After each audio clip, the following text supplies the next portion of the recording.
Hello everyone, good morning. मैं Pravesh Sharma, welcome back to my channel. आज का हमारा टॉपिक है राष्ट्रीय शिक्षा नीति 1986 के मूल तत्व, basic features of national education policy 1986। राष्ट्रीय शिक्षा नीति 1986 और उसकी कार्य योजना 1986 से राष्ट्रीय शिक्षा नीति एवं रीति संबंधी जो तत्व उजागर होते हैं उन्हें क्रमशः इस प्रकार से प्रस्तुत किया जा सकता है, जिसको हम पॉइंट यहाँ पर देख रहे हैं। शिक्षा प्रशासन का विकेंद्रीकरण किया जाएगा, या कहें शिक्षा प्रशासन का विकेंद्रीकरण। इस शिक्षा नीति के 10वें भाग में शिक्षा प्रशासन के विकेंद्रीकरण पर बल दिया गया है और राष्ट्रीय स्तर पर भारतीय शिक्षा सेवा, प्रांतीय स्तर पर प्रांतीय शिक्षा सेवा और जिला स्तर पर जिला शिक्षा परिषद के गठन की घोषणा की गई। दूसरा पॉइंट इसमें देख रहे हैं हम, शिक्षा की व्यवस्था हेतु पर्याप्त धनराशि की व्यवस्था की जाएगी।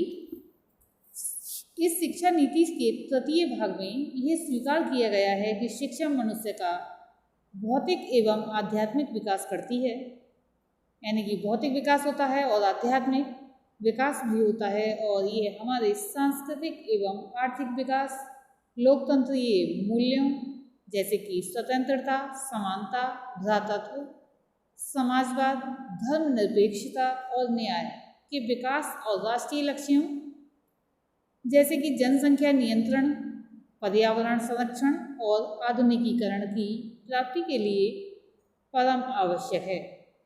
शिक्षा के अभाव में इन सब की प्राप्ति नहीं की जा सकती। शिक्षा एक उत्तम निवेश है।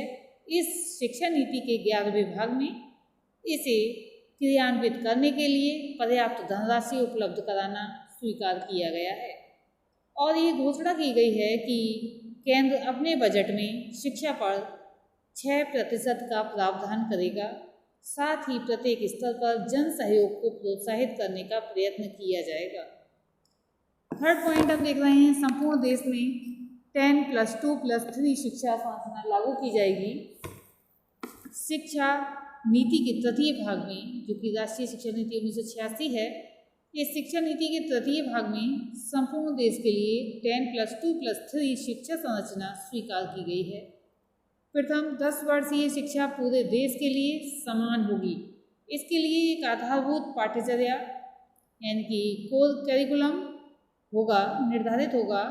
+2 पर प्रतिभाशाली छात्र छात्राओं को विश्वविद्यालयी शिक्षा के लिए तैयार किया जाएगा और सामान्य छात्र छात्राओं को क्षेत्र विशेष की आवश्यकताओं और छात्र छात्राओं की रुचि एवं योग्यता के अनुसार व्यावसायिक शिक्षा प्रदान की जाएगी। +3 पर छात्रों को उच्च शिक्षा प्रदान की जाएगी, जो देश की सांस्कृतिक सुरक्षा और उसके आधुनिकीकरण में सहायक होगी। साथ ही चिकित्सा, न्याय, कृषि, विज्ञान एवं तकनीकी शिक्षा की व्यवस्था की जाएगी, जिसके द्वारा समाज की मांगों की पूर्ति होगी। नेक्स्ट 4th नंबर हम देख रहे हैं। 4th पॉइंट में हम देख रहे हैं, विभिन्न स्तरों पर शिक्षा का पुनर्गठन किया जाएगा।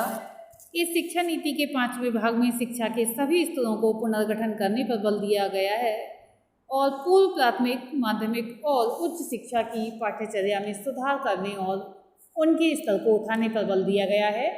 शिक्षा के सभी स्तरों पर एक तरफ सामाजिक एवं सांस्कृतिक मूल्यों की शिक्षा और दूसरी तरफ गणित, विज्ञान एवं कंप्यूटर प्रयोग आदि की शिक्षा पर बल दिया गया है।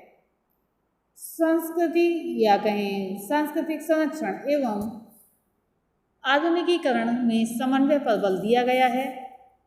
5th पॉइंट में हम देख रहे हैं, पूर्व प्राथमिक शिक्षा की व्यवस्था की जाएगी।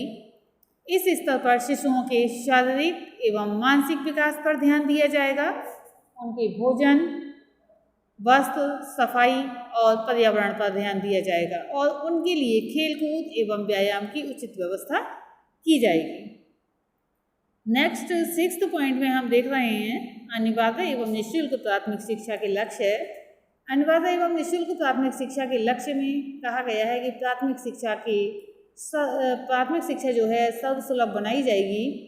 अभी 90% स्टूडेंट्स को 1 km यानी कि किलोमीटर की दूरी पर प्राथमिक विद्यालय उपलब्ध हैं। शेष 10% को 1990 तक यानी कि 1990 तक उपलब्ध करा दिए जाएंगे। 1995 यानी कि 1995 तक 11 से 14 वर्ष आयु वर्ग के 100% बच्चों को भी उच्च प्राथमिक शिक्षा सुलभ करा दी जाएगी। प्राथमिक विद्यालयों की दशा में एक तरह से सुधार किया जाएगा। ब्लैक बोर्ड योजना के अनुसार कम से कम 2 कमरों, 1 बरामदे और 2 शौचालयों के पक्के भवन, 2 शिक्षक जिनमें यथासंभव एक महिला शिक्षिका होगी, पुस्तकालय सामग्री, शिक्षण अधिगम सामग्री, ब्लैक बोर्ड, चौक, डस्टर, नक्शे, विज्ञान किट, टाटपट्टी, खेल के मैदान और खेल सामग्री उपलब्ध कराई जाएगी। ऐसे बच्चे जो किसी कारण औपचारिक शिक्षा केंद्रों पर नहीं जा पाते, उनके लिए निरौपचारिक शिक्षा केंद्र नॉन फॉर्मल एजुकेशन सेंटर्स खोले जाएंगे। नेक्स्ट हम देख रहे हैं 7th पॉइंट,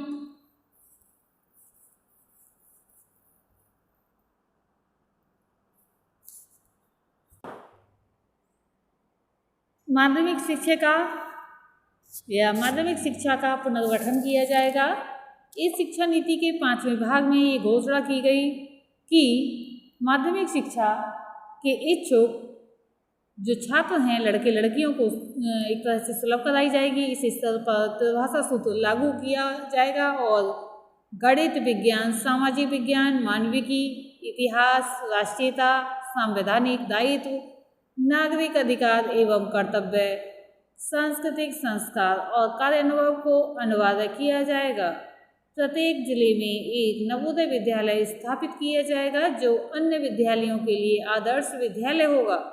+2 पर सामान्य शिक्षा के साथ साथ क्षेत्र विशेष की आवश्यकता के अनुसार व्यावसायिक शिक्षा की व्यवस्था की जाएगी और यह प्रयत्न किया जाएगा कि 1995 यानी कि 1995 तक इस व्यावसायिक वर्ग में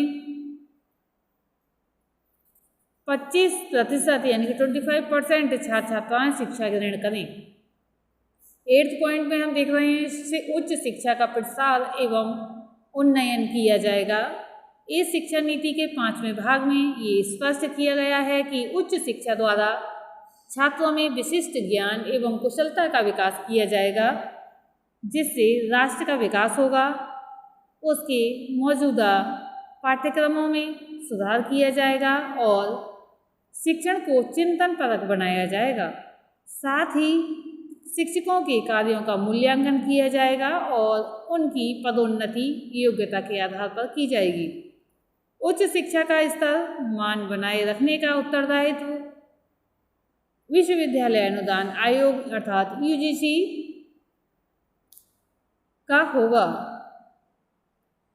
उच्च शिक्षा को एक तरह से सर्वसुलभ कराने के लिए खुले विश्वविद्यालयों ओपन यूनिवर्सिटीज़ की स्थापना की जाएगी। नेक्स्ट पॉइंट यानी कि 9वें पॉइंट में हम देख रहे हैं तकनीकी एवं प्रबंध शिक्षा में सुधार किया जाएगा। इस शिक्षा नीति के 6ठे भाग में तकनीकी एवं प्रबंध शिक्षा के महत्व को स्वीकार करते हुए उसकी उचित व्यवस्था करने पर बल दिया गया है। ये घोषणा की गई है कि तकनीकी एवं प्रबंध शिक्षा को भविष्य की आवश्यकता अनुसार नियोजित किया जाएगा और महिलाओं और समाज के कमजोर वर्ग के छात्रों को तकनीकी शिक्षा की पूरी सुविधाएं एक तरह से उपलब्ध करवाई जाएंगी। इस शिक्षा के स्तर को उठाने के लिए इसके पाठ्यक्रमों को अद्यतन बनाया जाएगा और सैद्धांतिक ज्ञान की अपेक्षा प्रायोगिक दक्षता पर अधिक बल दिया जाएगा। साथ ही साथ शोध कार्य पर भी ध्यान दिया जाएगा। इस शिक्षा का इस्तेमाल कहीं एक तरह से शिक्षा का मान निश्चित करने और इस प्रकार की शिक्षण संस्थाओं पर नियंत्रण करने के लिए अखिल भारतीय तकनीकी परिषद all India council for technical education को कानूनी अधिकार दिए जाएंगे। निम्न स्तर की तकनीकी संस्थाओं को बंद किया जाएगा और इस क्षेत्र में उच्च स्तरीय कार्य करने वालों को प्रोत्साहन दिया जाएगा। नेक्स्ट है 10th पॉइंट हम देख रहे हैं परीक्षा प्रणाली और मूल्यांकन प्रणाली में सुधार किया जाएगा।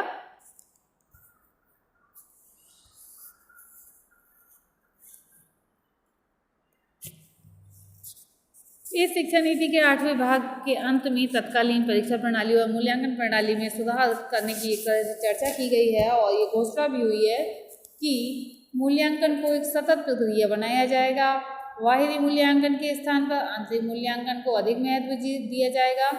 परीक्षाओं को वैध और विश्वसनीय बनाया जाएगा। प्रश्न पत्रों की रचना और उत्तर पुस्तिकाओं के मूल्यांकन को वस्तुनिष्ठ बनाया जाएगा और श्रेणी के स्थान पर ग्रेड सिस्टम लागू किया जाएगा। इसी के साथ नेक्स्ट पॉइंट में शिक्षकों के स्तर और शिक्षक प्रशिक्षण के में सुधार किया जाएगा। जैसा कि बताया ही गया है, उसके वेतनमान में भी सुधार किया जाएगा और जिला शिक्षा और प्रशिक्षण संस्थान की स्थापना की जाएगी, जिसमें प्राथमिक शिक्षकों और अनौपचारिक शिक्षा NFE तथा प्रौढ़ शिक्षा के कार्यकर्ताओं को प्रशिक्षण की व्यवस्था होगी। इसी के साथ उन्हें शिक्षक शिक्षा महाविद्यालय यानी कि colleges of teacher education CTEs में समुन्नत किया जाएगा और जिनमें माध्यमिक शिक्षकों के प्रशिक्षण और इस क्षेत्र में शोध कार्य की व्यवस्था होगी। और कुछ अति उत्तम श्रेणी के विभाग या कहें श्रेणी के शिक्षा महाविद्यालयों को उच्च अध्ययन शिक्षा संस्थान institutes of advance studies in education IASs या कहें को सम्मानित किया जाएगा। इन सब शिक्षण संस्थानों को मार्गदर्शन देने के लिए या करने और उन पर नियंत्रण रखने के लिए राष्ट्रीय शिक्षक शिक्षा परिषद यानी कि NCTE को संवैधानिक दर्जा दिया जाएगा और उसे और अधिक अधिकार दिए जाएंगे। इसके साथ ही प्रौढ़ शिक्षा कार्यक्रमों का विस्तार किया जाएगा। सतत शिक्षा की व्यवस्था की जाएगी। शैक्षिक तकनीकी का प्रयोग किया जाएगा। शिक्षा व्यवस्था को कारगर बनाया जाएगा। शैक्षिक अवसरों की जो है सफलता या कहें शैक्षिक अवसरों की समानता के लिए ठोस कदम उठाए जाएंगे। और नेक्स्ट देखेंगे हम महिला शिक्षा का विशेष ध्यान दिया जाएगा। इस हेतु कुछ जो कदम उठाए जाएंगे वे इस प्रकार से हैं। स्त्री पुरुषों की शिक्षा में भेद नहीं किया जाएगा और महिलाओं की शिक्षा के विकास हेतु प्रारंभ से ही प्रयत्न किए जाएंगे। महिलाओं को विज्ञान एवं तकनीकी शिक्षा प्राप्त करने के लिए प्रोत्साहित किया जाएगा। महिलाओं को व्यवसायिक एवं तकनीकी शिक्षा प्राप्त करने के लिए विशेष सुविधाएं भी दी जाएंगी। इसके साथ नेक्स्ट अनुसूचित जाति और अनुसूचित जनजातियों के बच्चों की शिक्षा की उचित व्यवस्था की जाएगी। पिछड़े वर्ग एवं पिछड़े क्षेत्रों के बच्चों की शिक्षा की भी उचित व्यवस्था की जाएगी। अल्पसंख्यकों के बच्चों की शिक्षा पर विशेष ध्यान दिया जाएगा। विकलांग और मंदबुद्धि बच्चों की शिक्षा की भी व्यवस्था की जाएगी।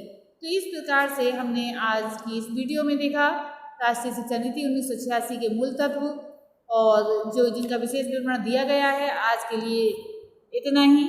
अगर आपने इस चैनल को सब्सक्राइब नहीं किया है तो अवश्य कर लें। धन्यवाद।